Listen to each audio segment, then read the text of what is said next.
आकाशवाणी है। इतिहास की गवाही।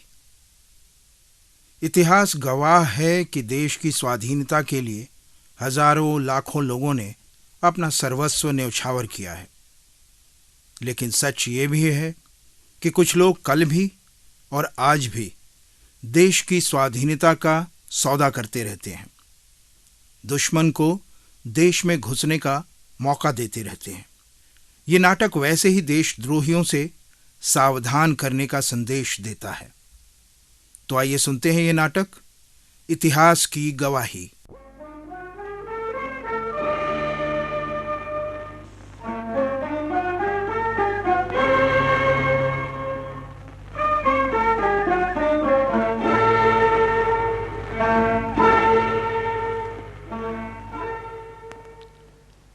मुझे पहचाना?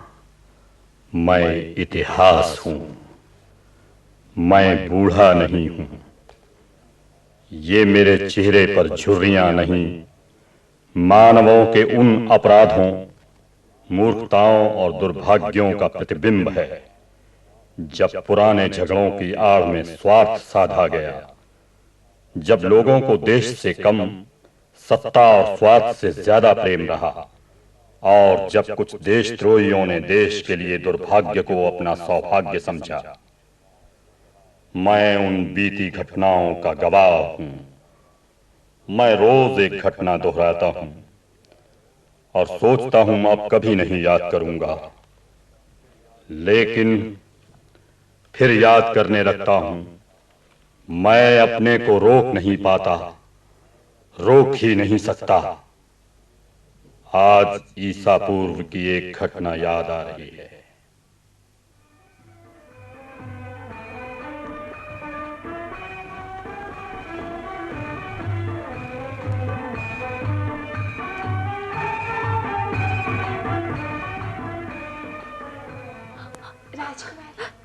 राजकुमारी, अरे आज कौमुदी महोत्सव के दिन भी तुम रो रो कर क्यों दुखी हो रही हो?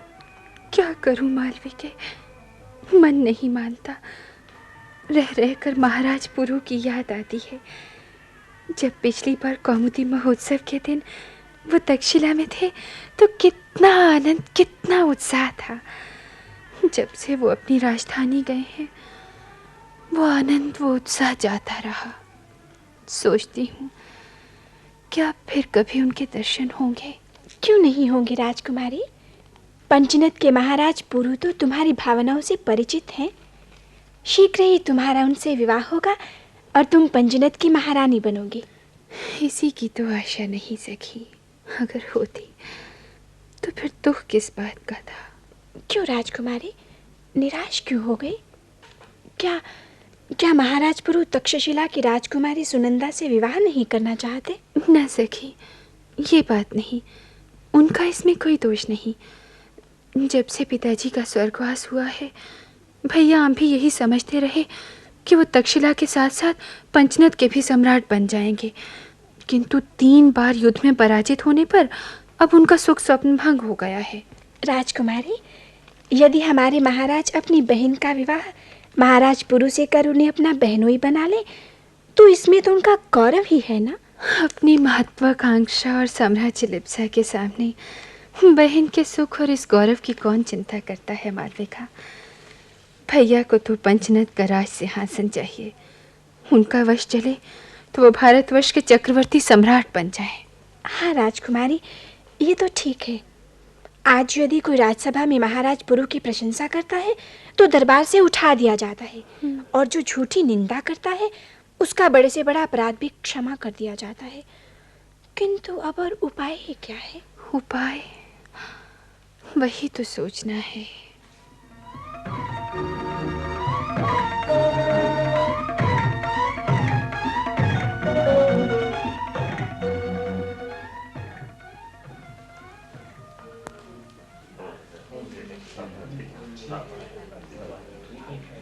उपाय? हाँ, उपाय। पुरु से हमारी बहन का विवाह, जिसने हमारे जीवन के मधुरतम स्वप्न को भंग किया, जिसके हाथों हमें बार बार अपमान का कड़वा घूंट पीना पड़ा, उसी घोर शत्रु के साथ हम अपनी बहन का विवाह करें। मंत्रीगण, इस अपमान को अब हम और सहन नहीं कर सकते। ठीक है महाराज, ठीक। पुरु ने राजकुमारी सुनंदा से विवाह की इच्छा प्रकट कर सचमुच आपका अपमान किया। पंचनद के राज सिंहासन पर हर प्रकार से आपका ही अधिकार है। अभी कुछ भी नहीं बिगड़ा। यहां से लेकर झेलम तक सेना का तांता बांध दिया जाए और पुरु पर आक्रमण कर उसे पंचनद से भगा दिया जाए।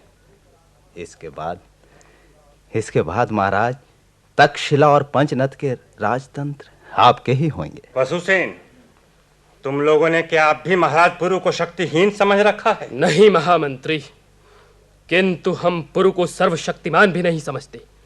हमें तो उससे प्रतिशोध लेना है, प्रतिशोध। तो फिर महाराज, हमें कुछ दिन अपने राज्य की श्रीवृद्धि करनी चाहिए और अपनी सैनिक शक्ति को संगठित करना चाहिए। इसके अतिरिक्त ये भी आवश्यक है कि आपकी प्रजा की आप पर भक्ति हो, तभी आप युद्ध करने पर विजय प्राप्त कर सकेंगे। अन्यथा इसका कैसा भीषण परिणाम होगा, उसकी कल्पना करने से ही रोमांच हो आता है। महामंत्री, आपका परामर्श तो उचित है, किंतु इस प्रकार तो हम जीवन भर भारत सम्राट नहीं हो पाएंगे। राजन, इसका भी एक उपाय है। सम्राट पद की प्राप्ति के लिए बहुत अधिक धन बल, जन बल और सामरिक शक्ति की आवश्यकता है। युद्ध में समस्त राजाओं को पराजित कर राजस्व यज्ञ कीजिए, और यदि यज्ञ निर्विघ्न समाप्त हो जाए तो सहर्ष सम्राट का पद ग्रहण कीजिए। आपका परामर्श भी उचित है मंत्रीवर। राजसूय यज्ञ में आसपास के और राजा तो आ जाएंगे, किंतु पुरु और अभिसार नरेश नहीं आएंगे। महाराज, जहां बल विक्रम दिखाकर कार्य सिद्धि नहीं होती, वहां राजनीतिक कौशल ही प्रधान होता है। राजकुमारी सुनंदा अविवाह योग्य है। आप राजकुमारी का अभिसार नरेश के साथ विवाह कर अपना बल बढ़ाइए और पुरु से अपने अपमान का प्रतिशोध लीजिए। महाराज, अपमानित न होना हमारे वश में नहीं, किंतु अपमान करना तो हमारे वश में है। इस प्रकार का अनर्थ न कीजिएगा महाराज, इसका फल विपरीत होगा। यदि इस बात से उत्तेजित होकर महाराज पुरु आक्रमण कर बैठे तो भारत भूमि रक्त प्लावित हो उठेगी। हम भी तो यही चाहते हैं।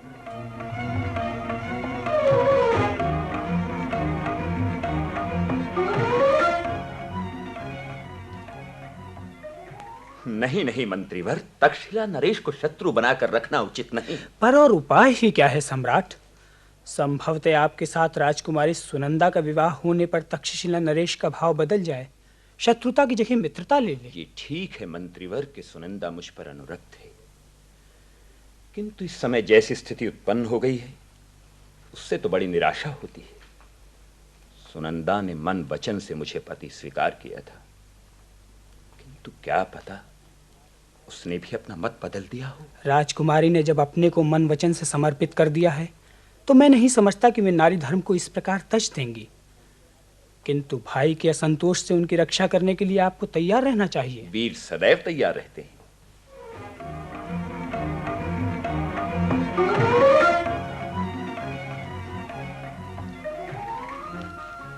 सुनंदा, हमने अभिसार नरेश के साथ तुम्हारा विवाह करना निश्चित किया है। वे हर प्रकार से तुम्हारे योग्य हैं। तुम्हें इस संबंध में कोई आपत्ति तो नहीं? भैया, आप मेरे विवाह की व्यर्थ चिंता न करें। मैं विवाह नहीं करना चाहती। मैंने आपके पास ही रहकर आपकी सेवा करने का निश्चय किया है। बहन, तुम हमारे साथ कब तक रहोगी? नहीं नहीं, हमारी तो यही इच्छा है कि तुम अभिसार देश की रानी बनो। भैया, सम्राट पुरु ही मेरे जीवन के आराध्य देव हैं। मेरे हृदय में और किसी के लिए स्थान नहीं। दूर हो जा, हतभागिनी, हमारी आंखों के सामने से दूर हो जा।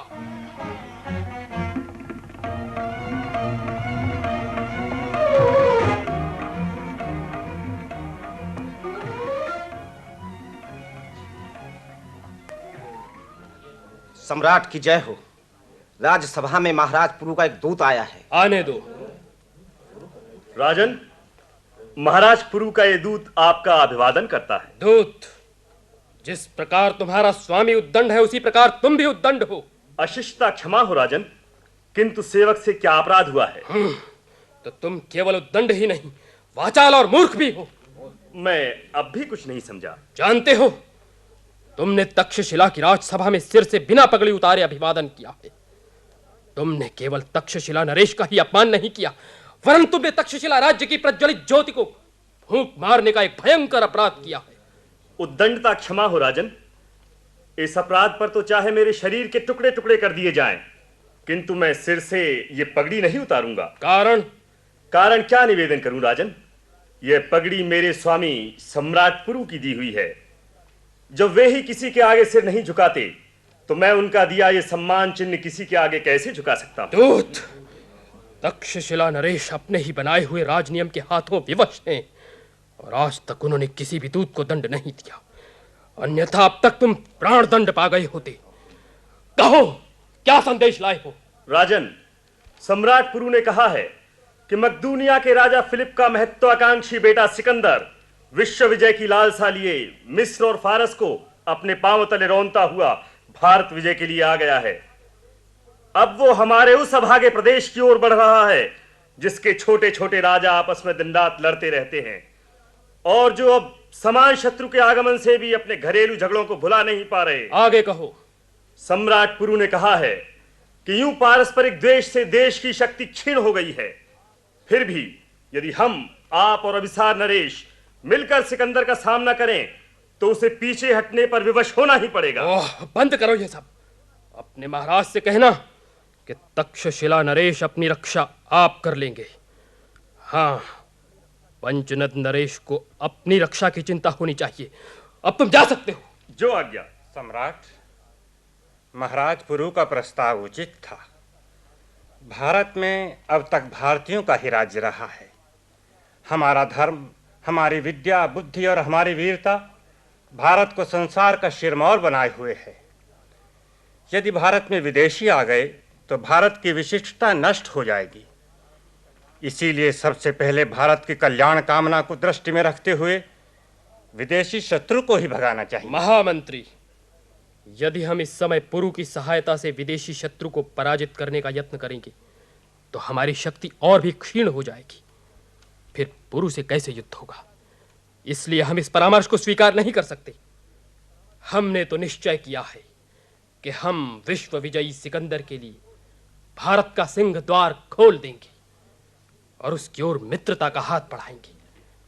फिर सिकंदर की सहायता से पुरु को पराजित करने की हमारी मनोकामना पूर्ण हो जाए। सम्राट, जो व्यक्ति स्वप्न में भी अपने देश को विदेशियों द्वारा आक्रांत कराने की सोचता है वो मनुष्य नहीं। आप देश के शत्रु को भगाने की चेष्टा न करके देश का ही सर्वनाश कराना चाहते हैं। महामंत्री, आप भारतीय नहीं। आपको पराजित करने पर भी जो आपके कल्याण की कामना करता है उसी सम्राट पुरु को आप विदेशियों से पद दलित कराने की सोच रहे हैं। हमें विदेशियों से इतना भय नहीं है महामंत्री। उन्हें तो हम धन रत्न देकर विदा कर देंगे और स्वयं तक्षशिला और पंचनद की एक छत्र सम्राट कहलाएंगे। आप ठीक कह रहे हैं महाराज। राजन सावधान, चाटुकार लोगों ने आपकी बुद्धि को भ्रष्ट कर दिया है। भारतीयों के देश में अब यूनानी प्रवेश करेंगे तो भारतीयता नष्ट हो जाएगी। और आप जो कहते हैं कि यूनानी तो धन रत्न लूटने आए हैं, उन्हें धन रत्न देकर विदा कर देंगे, तो ये धारणा मिथ्या है। विदेशी पहले धन रत्न लेंगे, इसके बाद राज सत्ता को हस्तगत करके सारे देश को पराधीनता की बेड़ियों से जकड़ देंगे। आज झेलम पर आक्रमण होगा तो कल रावी पर, और इस प्रकार एक एक करके सारा देश यूनानियों का हो जाएगा। अब भी समय है, संभल जाइए।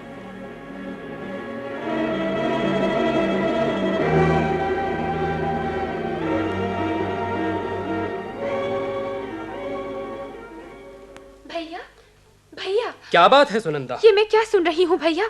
आप महाराज पुरु की सहायता न कर उनकी पराजय के लिए विदेशियों का हाथ बटा रहे हैं। सुनंदा, राजकार्यों में स्त्रियों का बोलना उचित नहीं। भैया, देश की स्वतंत्रता और अखंडता सबसे अमूल्य रत्न है। कोई भी देश बिना स्वतंत्रता के अच्छी तरह नहीं जी सकता। अपनी स्वतंत्रता खोना अपनी मानवता को खोना है। इस स्वतंत्रता के सामने व्यक्तिगत स्वार्थ तुच्छ है भैया। इस समय आपको सारे पुराने वैर भावों को त्याग कर सम्राट पुरु का ही साथ देना चाहिए। अब हमें पंचनद का सम्राट बनने का फिर अवसर प्राप्त हुआ है।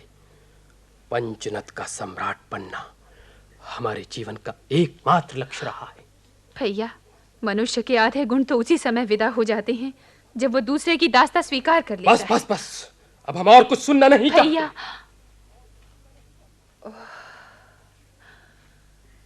मालविका। हाँ सखी। मालविका, यदि देश के प्रति द्रोही भैया का जीवन ध्येय है तो आज से मेरा मार्ग भी दूसरा होगा। मेरे लिए अब यहाँ कोई स्थान नहीं। तुम करोगी क्या? जहाँ तक मेरी सामर्थ्य में है मैं सिकंदर के विरुद्ध सम्राट पुरु की सहायता करूंगी। मैं महाराज पुरु के पास जा रही हूँ।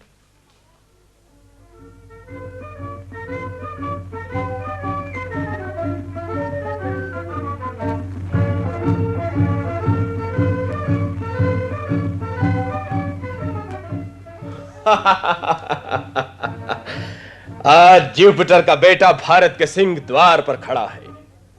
फारस का साम्राज्य तो हमने जीत लिया है। अब इस विशाल देश को जीतने पर ही हम विश्व विजयी कहलाएंगे।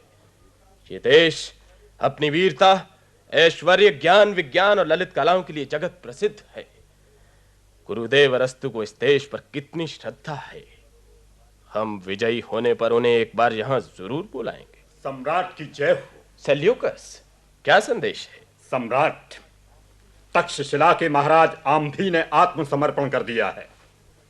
वे आपकी सहायता करने को तैयार हैं, किंतु वे चाहते हैं कि विजय होने पर आप उन्हें पंचनद का अधिपति मान लें। जब वो हमें अपना सम्राट मानते हैं तो फिर हमें इसमें क्या आपत्ति होगी?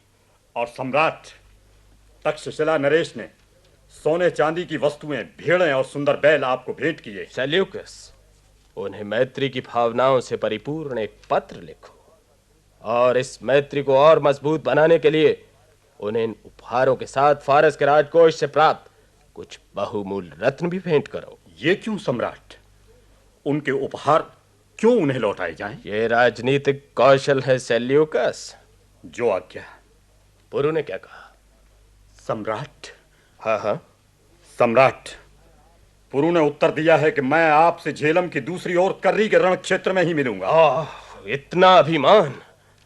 और सम्राट, और उसने ये भी कहा कि आज तक पुरु ने किसी के सामने सर नहीं झुकाया। तो अब झुकाना पड़ेगा। उसे अभी हमारी ताकत का अंदाजा नहीं। जल्दी ही रण क्षेत्र में यह निश्चय हो जाएगा कि भारत की विजयश्री हमारे गले में माला डालती है या नहीं, और ये सारा देश हमारी आज्ञा के आगे सिर झुकाता है या नहीं। विजयश्री आपके ही चरण चूमेगी सम्राट। अभिसार नरेश ने क्या कहा? सम्राट, वे पुरु को ही अपना सम्राट मानते हैं और पुरु से मिलकर आपका सामना करेंगे। इसकी हमें चिंता नहीं। सिंधु देश के सारे छोटे छोटे नरेश भी पुरु को ही अपना स्वामी मानते हैं। कोई चिंता नहीं। हम उन सब की सहायता आने से पहले ही पुरु पर हमला कर देंगे। सेल्यूकस, सम्राट, फौज को इसी वक्त सिंधु पार कर झेलम नदी की ओर बढ़ने की आज्ञा दो। जो आज्ञा।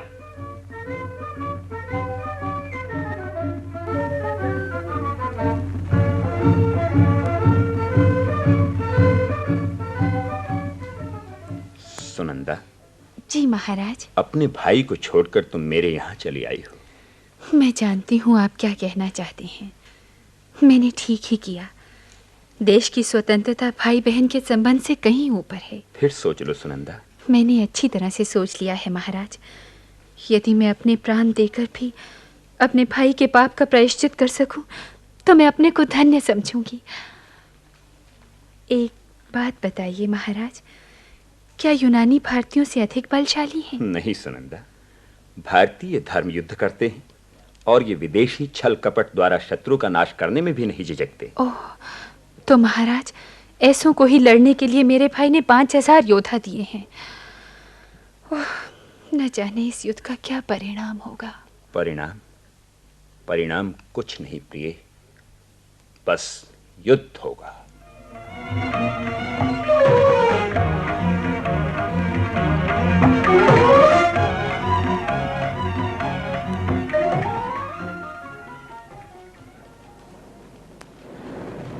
वो सामने पुरु की सेना खड़ी है और 2 मास हो गए हमारा एक भी सैनिक झेलम के पार नहीं जा सका।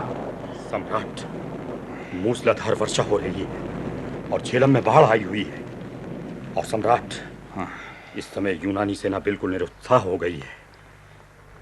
मैं तो यही उचित समझता हूं कि अब यहाँ से शीघ्र ही लौट चलना चाहिए। सम्राट की जय हो। तक्षशिला नरेश सम्राट के दर्शनों के लिए द्वार पर खड़े हैं। उन्हें बाइज्जत अंदर ले आओ। जो आज्ञा सम्राट। सम्राट, खेद है कि मुझे और मेरी सेना को आने में देर हो गई। अब आप युद्ध आरंभ होने की घोषणा कर दें। हाँ भी नरेश, अब हम युद्ध करने की आशा छोड़ चुके हैं। हमारी और आपकी फौजें मिलकर पुरु की गज सेना को पीछे नहीं हटा सकती। यूनानी सिपाहियों ने कभी गज सेना से युद्ध नहीं किया। सम्राट, पुरु की गज सेना को युद्ध क्षेत्र से भगाने का उत्तरदायित्व मैं लेता हूँ। कैसे? मैंने सुना है कि अभिसार नरेश की सेना पुरु की सहायता के लिए आ रही है। हाँ, और हमने उसे रोकने के लिए अपनी फौज की एक टुकड़ी को आज्ञा भी दे दी है। सम्राट, आप अपना आदेश वापस ले लें और अभिसार नरेश की सेना को निर्विघ्न आने दें। क्यों भी महाराज? आप मुझ पर किसी प्रकार का संदेह न कीजिए सम्राट। मैंने ये बात कुछ सोच समझ कर ही कही है। और वो क्या है? सम्राट, अभिसार नरेश मेरे विश्वसनीय मित्र हैं। मैंने अपनी बहन सुनंदा का विवाह उनसे करना निश्चित किया था। स्वयं अभिसार नरेश इस संबंध को हृदय से चाहते थे। लेकिन अभी नरेश, हमने तो सुना है कि आपकी बहन आपके और हमारे शत्रु पुरु के पास चली गई है। हाँ सम्राट, परंतु ये बात अभी तक अभिसार नरेश को नहीं मालूम। यदि उन्हें ये पता होता तो वे पुरु की सहायता को कभी ना आते। इसलिए सम्राट, अभी वे मेरी इच्छा के विरुद्ध कुछ करने का साहस नहीं करेंगे।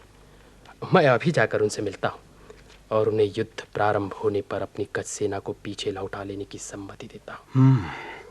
मगर इससे क्या होगा अभी नरेश? सम्राट, अभिसार नरेश की गज सेना को लौटते देखकर पुरु की गज सेना भी लौट पड़ेगी। उस समय विजय श्री आपके ही चरण चूमे। लेकिन युद्ध शुरू हुए बिना विजय कैसे होगी? मूसलाधार बारिश हो रही है और जेलम में बाढ़ आई हुई है। हमारी फौज पार कैसे जाएगी? इसका भी एक उपाय है सम्राट। वो क्या है? यहाँ से लगभग 8 कोस की दूरी पर एक जंगल है। वहाँ झेलम टेढ़ी होकर बहती है और उस स्थान पर एक बहुत बड़ा टापू बन गया है। वहाँ पानी गहरा नहीं है और नदी का पाट भी अधिक चौड़ा नहीं है। आपकी सेना उस स्थान से नदी पार कर आपका मतलब है अभी नरेश के जुपिटर का बेटा विजय चुरा है? सम्राट, ये युद्ध नीति है। ठीक है। सेल्यूकस सम्राट, फौरन 10-11 हजार चुने हुए लड़ाके जमा करो और उन्हें अम्भी महाराज के बताए हुए रास्ते से नदी पार करने की आज्ञा दो।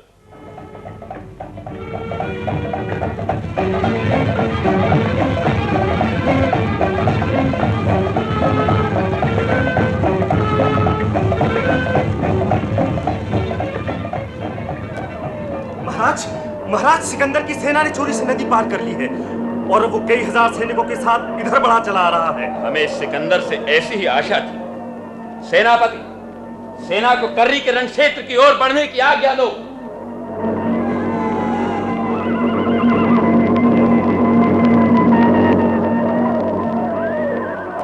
वीरों, मातृभूमि की स्वाधीनता के लिए अपने प्राणों की आहुति देने का समय आ गया है। शेर की तरह रणभूमि में कूद पड़ो और आन की आन में शत्रुओं को चीर कर रख दो। शत्रुओं पर टूट पड़ो, हम निश्चय ही विजयी होंगे।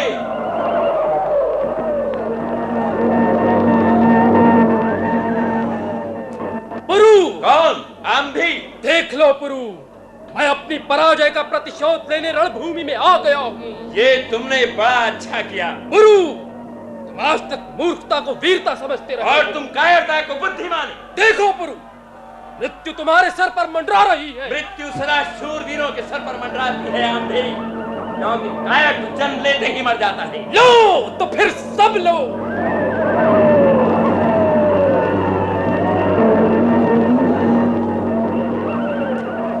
महाराज, अभिसार नरेश की गज सेना पीछे हट गई। क्या? और अब तो सिकंदर की शेष सेना भी नदी के पार उतर आई है। तो क्या हुआ? शेर जंगल में एक ही हुआ करता है।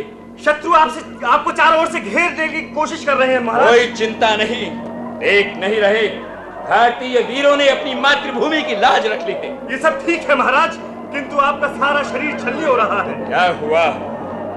गुरु घर से वीर गति पाने के लिए ही तो निकला है। महाराज, आपके बाद देश अनाथ हो जाएगा। गुरु की मातृभूमि किसी और गुरु को जन्म देगी। नहीं महाराज, तब तक पता नहीं क्या हो। आपके होते हुए हमारे देश को किसी और गुरु की आवश्यकता नहीं। नहीं नहीं, हम रण क्षेत्र छोड़कर नहीं भागेंगे। बढ़े चलो बहादुरों।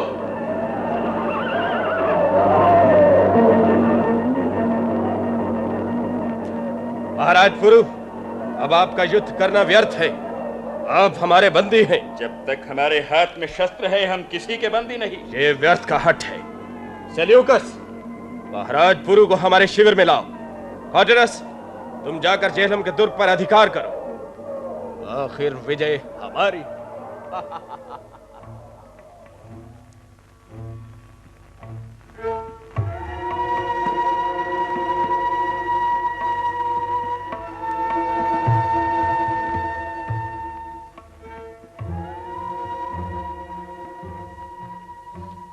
क्या बात है महाराज? सुनंदा, हम उस क्षण को नहीं भुला पा रहे जब हमें सिकंदर के सामने एक दास के समान घुटने टेकने पर विवश होना पड़ा। किंतु महाराज, अब तो सिकंदर आपका मित्र है।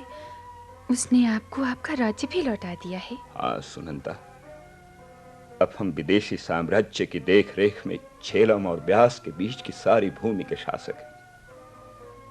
प्रिय, सिकंदर ने मित्रता का नहीं अभिमान का हाथ बढ़ाया है। अब हम उसके अधीन हैं। हमें उसकी हर आज्ञा माननी होगी। हमें उसकी विजय यात्रा में सहायता देनी होगी। देश के असंगठन ने हमारा सिर झुका दिया।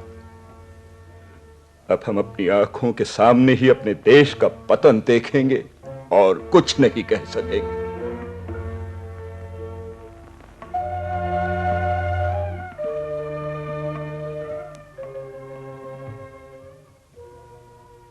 महाराज पुरु ने ठीक कहा था। घर की फूट में विदेशी आक्रमण सफल हुआ। गणतंत्र मिट गए और विदेशी आक्रमणकारियों के लिए भारत का सिंह द्वार हमेशा हमेशा के लिए खुल गया। मैं इतिहास देश के उस पतन का गवाह हूं। मेरी मनोकामना है कि ऐसी गलती हम कभी न दोहराएं। संगठन में ही शक्ति है। संगठन में ही शक्ति है।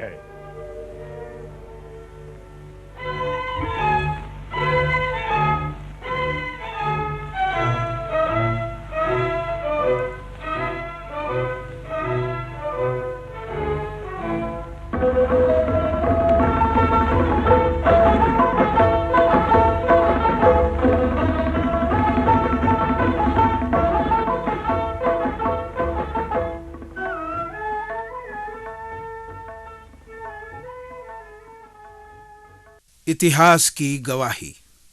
अभी आप ये नाटक सुन रहे थे। इस नाटक की रिकॉर्डिंग हमें आकाशवाणी के ध्वनि अभिलेखागार से प्राप्त हुई।